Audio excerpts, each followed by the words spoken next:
I have long been troubled by the nature of the relationship between the United States and Saudi Arabia. And in light of the likely Saudi murder of critic Jamal Khashoggi, I think it is time for us to thoroughly reevaluate that relationship. Saudi Arabia is and has always been a despotic dictatorship in which dissent is not tolerated, in which women are treated as third-class citizens, and which has spent the last several decades exporting an extreme form of Islam, Wahhabism, around the world. It is also a nation which is currently devastating the country of Yemen, one of the poorest countries in the world, in a catastrophic war with U.S. support. The Trump administration has made Saudi Arabia the cornerstone of a Middle East strategy aimed at confronting Iran. I believe that the United States must play a much more even-handed role in the region to bring some level of understanding and cooperation in that part of the world, rather than supporting conflict between the Saudis and the Iranians, a conflict which serves no one's interest except for arms manufacturers. $6 billion, 889 million, 63 million, and that's for various artillery. We cannot have an ally who murders in cold blood in their own consulate a critic, a dissident. That is unacceptable by any government, but especially by one so closely supported by the United States. Rather than helping create deniability for the Saudi government by suggesting that rogue killers might have done it. The king firmly denied any knowledge of it. It sounded to me like maybe these could have been rogue killers. Who knows? President Trump should insist on a full investigation and pledge that those responsible will in fact be held accountable.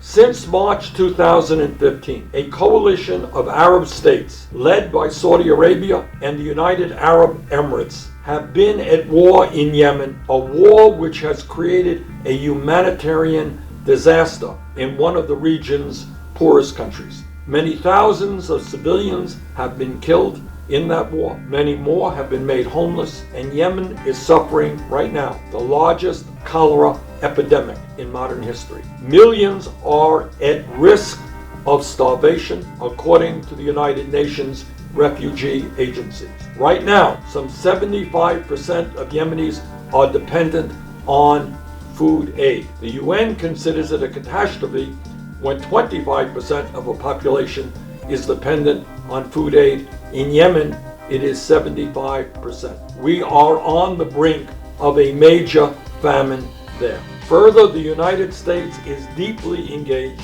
in this war.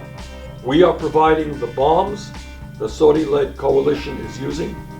We are refueling their planes before they drop those bombs, and we are assisting with intelligence used in choosing the targets. This war is undermining U.S. security interests, providing fertile ground for extremist groups like Al-Qaeda and ISIS, and new opportunities for Iranian intervention. Above and beyond the catastrophe that this war has created, there is the fact that U.S. engagement there has not been authorized by Congress and is therefore unconstitutional. Article 1 of the U.S. Constitution clearly states that it is the United States Congress, not the President, who has the power to declare war. Over many years, Congress has allowed that power to ebb.